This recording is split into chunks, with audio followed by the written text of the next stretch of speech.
Pour ñu leen di nuyu tey dañ bëgg a def benn leeral ci Nations Unies nan lay fonctionner fan la jógee lan mooy ay défis actuels ak lan mooy ay perspectives am ak aussi candidature Macky Sall bi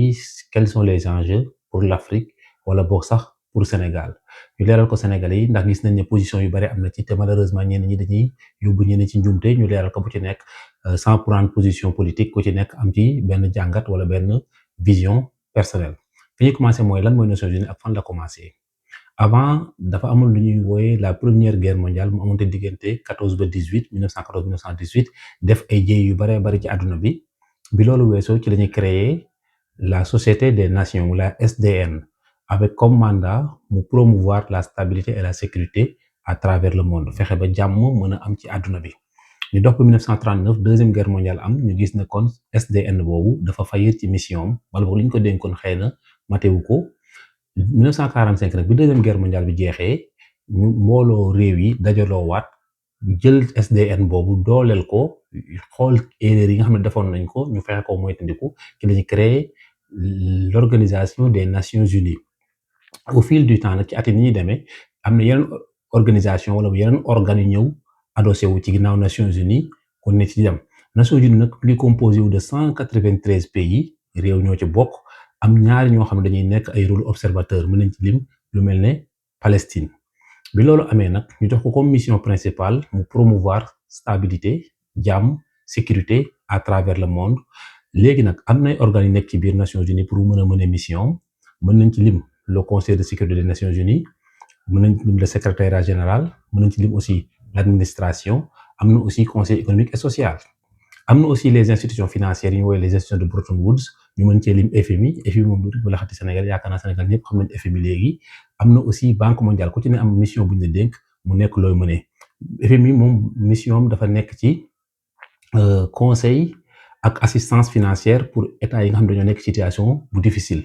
xëy na dañ ci ñëwaat un peu plus ci kanam banque mondiale nag am benn rôle plus aide au développement pour promouvoir le développement ou la promotion de l'économie à travers le monde am na aussi yeneen programme comme le PNUD le programme des Nations Unies pour le développement am na aussi UNESCO am na yeneen organe aussi yu woowe OMS organisation mondiale de la santé organisation mondiale du commerce ak am na AIEA agence internationale de l'énergie atomique yooyu yëpp day ñëw adossé wu ci ginnaaw Nations Unies par contre ku ci ne da nga am benn indépendance wala benn autonomie par rapport au secrétariat général ñu ñëw nag ci Nations Unies lan mooy rôle principal mooy sécurité ak stabilité dans le monde li ko waral mooy bi deuxième guerre mondiale ñëwee dañoo gis ne monde bi dañoo am instabilité boo xamante ni mënta jëm kanam pourquoi parce que deux guerres mondiales def nañ ay dévastation ay jéye yoo xamante ni xëy na bu amatee mën na jur leneen pourquoi parce que sur le plan militaire réew yi dem nañ ba am doole yoo xamante ni surtout avec l'avènement des armes nucléaires nga xam ne bu jéyee amee ci diggante yenn puissance yi mën na jur loo xamante ni kenn du ko mën a contrôler kon ñu ne kat lii mënta jëm kanam ci la ñu créer Nations Unies nag bànqaas bi ci ëpp solo ci biir mooy li ñu wooye le Conseil de sécurité des Nations Unies daanaka mission principale koy mëne Conseil de sécurité boobu dafa nekk ci biir 15 membres yi dafa am 5 yoo xam ne dañuy am membre siège permanent avec droit de veto mooy lan mooy ne Nations Unies kat Conseil de sécurité bi ci ni muy doxee dafa am lu ñuy woowe résolution moom ci ñaari façon résolution am les résolutions contraignantes ak les résolutions non contraignantes résolution contraignante mooy résolution boo xamante ni buñ ko jëlee dañuy wut ay voies et moyens pour mën ko appliquer maanaam mu nekk vote boo xam ne suñ ko voté pare dañuy fexe ni ko def ba appliquer ko résolution non contraignante nag mooy résolution boo xam ne buñ ko jëlee day am valeur symbolique plus diplomatique mais pas forcément une obligation pour appliquer ko résolution contraignante mën nañ ci lim mandat pour intervenir dans un pays par exemple jamonoy jëye bi amoon Libye Nations Unies jëloon na résolution contraignante OTAN engagé woon dina ko mën a mener à terme mën nañ lim résolution non contraignante par exemple benn pays bu def lu dut yoon ñu Nations Unies ñëw jël résolution non contraignante à valeur symbolique pour condamner l'action mais nag li ñu constaté mooy pays am droit de veto yi juróom yi la États-Unis Chine Russie Angleterre France léegi pays yu mel ni pays africains yi tey malheureusement dañoo am sous-représentation ci instance gouvernementale internationales yi maanaam tey pays yu mel ni pays africains yi nga xam ne Afrique nga xam ne 50 pays et plus la malheureusement dañoo sous-représenté wu dans les organes des Nations Unies kon tey am na injustice bu nekk foofu bu ñu war a mën a corriger ñu jóge foofu ñëw di leeral lu waral lu mel noonu maanaam bi ñuy créé Nations Unies c'était en 1945 pays africains yu bari amaguñu woon indépendance kon réew mu réewu France wala Angleterre nga xam ne ñoo nekkoon des colonisateurs par rapport ak pays africains yi wala boog yenn pays asiatiques yi ñoom dañoo réclamer woon dañuy am droit de veto wala boog représenter en même temps réew yoo xam ñoo bootu woon seen ginnaaw te bi ñu demee ba 1960 wala dans les années 60 bi ñu jëlee indépendance kon ça veut dire que ñooñu tey représenté tuñ réew yi ñuy réclamé woon ñoom la ñuy représenté ba taxoon ñu am droit de veto wala ñu am siège permanent au Conseil de sécurité des Nations Unies d'ailleurs sax dernièrement bari na ñuy taxaw di réclamer Afrique au moins mu am 2 sièges permanents au Conseil de sécurité avec un droit de veto loolu nag processus bu nekk enclenché wu la ñu toog di xaar fan lay mujjee yeneen pays yi nga xam ne bokk nañ ci Conseil de sécurité bi yeneen 10 pays yi ñoom nag dañuy am siège yoo xamante ni c'est 2 ans après bu ñu paree ñeneen pays ñëw rotatif la maanaam da ngay nekk 2 ans siège nga dem keneen ñëw donc foofu nag ci Conseil de sécurité boobu daanaka résolution yu bari foofu lañ koy jëlee par rapport ak stabilité mondiale bi léegi nag bu ñëwee ci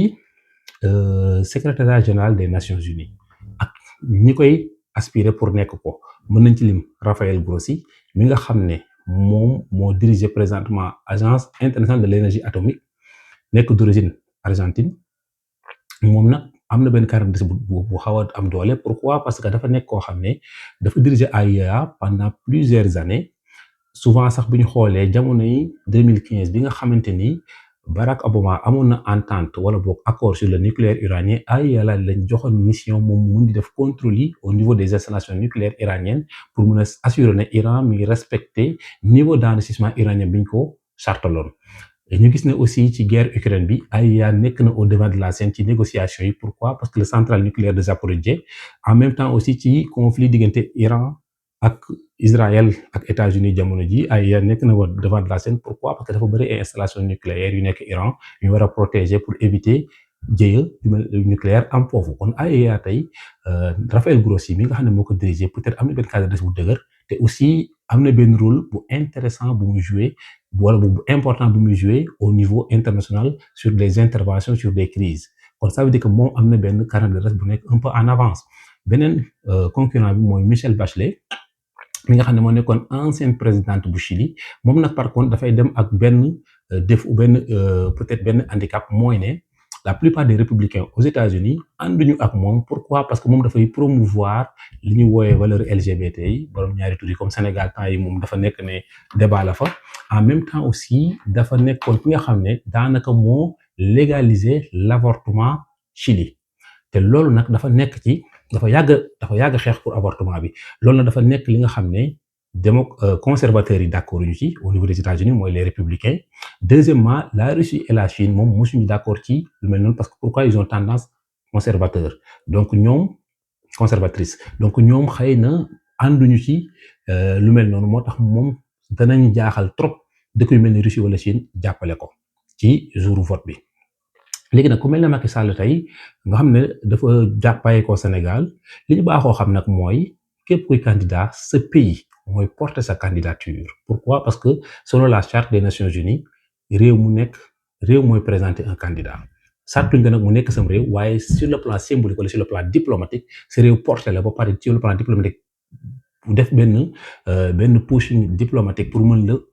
créer mën la attirer ay vote loolu moom c'est sûr que dina am poids bu intéressant wala bu am doole ci Macky Sall pourquoi parce que am na ay atu malheureusement nag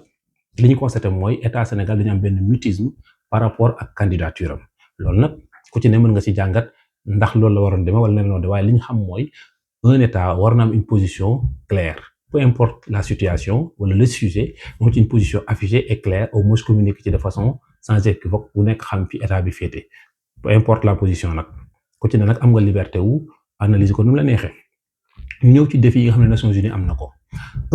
premier défi mooy le défi financier pourquoi parce que Nations Unies xam nañ ne ay participation wu contribution yi nga xam ne membres yi ñoo koy contribuer ci lañu te gis ne États-Unis dernièrement conseil créé nañ li ñu woowee le conseil de la paix mooy the Peace Council nga xam ne Donald Trump moo ko créé woon déjà moom dafa jàppale Nations Unies amatul doole wala boog rôle bi mu doon joué tu ko mu créé conseil de la paix pour pallier à un vide bi nga Nations Unies créé na ko déjà loolu rek sur le plan diplomatique wala sur le plan politique déjà benn handicap la. Deuxièmement aussi défi yi bokk na ci l'urgence climatique. Pourquoi? Parce que dañoo xool ne les catastrophes naturelles sont de plus en plus fréquentes. En même temps aussi Nations Unies seen rôle mooy fexe ba trouver une solution par rapport à ce sujet-là. Beneen défi bi ñu am aussi mooy la dette publique des États. Pourquoi? Man dama yàgg wax samay bind ak samay kii ma ne la prochaine crise sera la crise financière de la dette. Pourquoi? Parce que dañoo constaté ne État yi dañuy endetté wu de plus en plus pour financer seeni besoins en infrastructure te loolu c'est sûr qu'à un moment donné il faudrait que ñu trouver une solution au niveau global. Pourquoi? Parce que c'est loolu dafa toucher aussi bien les pays en développement que les pays développés. Donc loolu aussi beneen défi la. Beneen affaire aussi mooy suñu constaté mooy les puissances wala les grandes puissances souvent dañu am tendance am la sourde oreille par rapport aux résolutions non contraignantes des Nations Unies. Mën nañ ci lim guerre Irak bi en 2003 Nations Unies joxewuñu woon mandat malgré cela États-Unis def nañ seen intervention au niveau de l'Irak. Beneen affaire aussi mooy bu ñu xoolee guerre Ukraine bi bari na ay résolutions yi Nations Unies jël Russie daf ko bloqué. Pourquoi? Parce que daf ko concerné. États-Unis aussi dafay am tendance di bloquer toutes les résolutions yoo xam ne dañuy nar a condamner Israël. Donc Chine aussi yenn résolutions yoo xam ne dafay laal lu jege ci Taïwan daf koy bloquer. Ce qui fait que pays yooyu am droit de veto souvent dañ koy utiliser de façon diplomatique en leur faveur wala en faveur de leurs alliés nga xamante ni jege nañ leen. Kon loolu tey peut-être benn injustice lay xaw a niru foofu te ñoom ñëpp kenn pareegu ci pour modifier loolu wala perte avantage boobu nga am sur le plan diplomatique. ñu gis ne les pays arabes les pays africains dañu am sous-représentation ci instance diplomatique mondiale yi te pourtant foofu la ñuy jëlee la plupart des décisions wala boog des résolutions. Par exemple le droit maritime sur la circulation en mer Nations Unies moo koy érigé. Nations Unies mooy garant du droit international donte nag amul une armée boo xamante ni wala une police boo xamante ni mooy garantir l'applicabilité sauf si ce n'est les casques bleus. Ce sont les casques bleus te casques bleus yooyu la plupart du temps pays ñoo koy joxe sur une base volontaire. Am nañ aussi cour de justice internationale boo xam ci Nations Unies lay dépendre pour garantir l'application wala boog le respect du droit international. Mais concernant droit international boobu bari na réew yoo xamante ni wala les grandes puissances mën nañ ko ñàkk a respecter te loolu aussi bokk na ci défi yoo xam ne Nations Unies am na ko. Bu ñu xoolee aussi la cour pénale internationale dernièrement bi ñu defee ay mandat d'arrêt contre Benjamin Netanyahu bu Israël États-Unis automatiquement dafa jël ay sanctions contre les membres wala même les juges wala les procureurs yi nga xam ne ñu ngi liggéey ci cour pénale internationale boobu. Pourquoi? Parce que dañoo jël ay mesures yoo xamante ni peut-être ça ne fait pas son intérêt. Donc yooyu yëpp dafa nekk ay défis yoo Nations Unies war na ko am. Léegi nag ñu ñëw ci rôle secrétaire général bi. Macky Sall ancien président sénégalais candidat la Sénégal soutenir uñ ko waaye aussi génnewuñ benn position bu claire. Comme ni ñu koy waxee sànq rek li ñu baaxoo xam mooy képp wax ne candidat nga ce pays mooy porter sa candidature ba pare soutenir sur le plan diplomatique pour attirer la ay votes pour que nga mën a remporter les élections mais gis nañ ne fii c'est très différent. Deuxièmement aussi yan avantage la am à l'Afrique wala yan inconvénients. Bu ñëwee sur le plan diplomatique effectivement ça va être une visibilité pour le Sénégal diplomatique. Pourquoi? Parce que gis nañ diplomatie sénégalaise dernièrement quand même sooxee na bu baax a baax bu ñëpp xam ko. Beneen affaire aussi mooy dina rééquilibrer un peu l'injustice ma wax sànq ne Afrique daf koy subir ci instance internationale yi Afrique est sous-représentée notamment les musulmans et les pays arabes. Donc déjà un profil am un musulman la deuxièmement africain la. Donc yooyu aussi dina créer benn rééquilibrage un peu te liñ baaxoo xam mooy la plupart de ces instances là occidentaux yi ñoo koy diriger. Bu ñu xoolee sax historiquement donte y a pas de règle écrite FMI européen moo koy diriger Banque mondiale américain moo koy diriger. Pourtant c'est pas une règle écrite mais benn entente tacite la entre Union européenne ak États-Unis ñuy jàppalante boobu ci nekk sax yaay présenté membre fii nii ñu jàppale la. FMI nekkoon na Christine Lagarde bi nekkoon ancienne ministre économie française wala d'actes finances léegi jóge na fa dem na BCE Banque centrale européenne. Donc loolu la ñuy constaté instant yi Banque mondiale Patel moo fa nekk mooy américain d'origine indienne boobu. Donc loolu aussi dañ koy constaté souvent et souvent. Beneen affaire aussi mooy dañuy constaté ne Sénégal am na yenn chroniqueurs yu génn télé ne Sénégal dafa war a xeex Macky Sall. Pourquoi? Parce que bu fekkee ne jël na secrétaire général Nations Unies dana xeex Sénégal ci Sénégal FMI bari ko financé loolu ñàkk xam la. Pourquoi? Parce que FMI est autonome par rapport au secrétaire général des Nations Unies. Secrétaire général des Nations Unies dañ ko chartal ni moom warul am une position tranchée en politique dans ses fonctions, waru ci am benn position politique. Pourquoi? Parce que rôle am mayu ko lu mel noonu. Rôle am mooy mu pacifier, rôle am mooy mu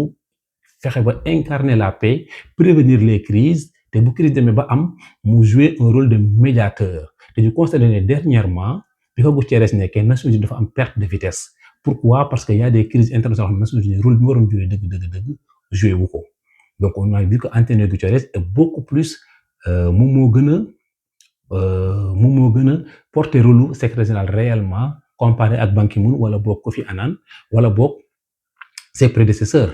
ku ñuy wax Boutros Boutros-Ghali aussi nekkoon na ko di ancien égyptien boobu noonu. Donc yooyu yëpp tey ay défi la. Beneen affaire aussi mooy ñuy wax naan dafa war di tourner. Non, loolu nekkul benn règle écrite. C'est-à-dire que principe de rotation boobu mu amul. Nekkul ne tey bu nekkee sud-américain dafa war a nekk nord-américain déwén wala mu nekk européen beneen yoon wala mu nekk asiatique. Non, ça ne marche pas comme ça. Donc l'essentiel mooy candidat yi nañu convaincre le conseil de sécurité ak l'assemblée bu ñuy voter ñu mën leen pays yi mën leen a voter loolu rek la pour mën a remporter l'élection. Léegi nag beneen affaire aussi mooy ne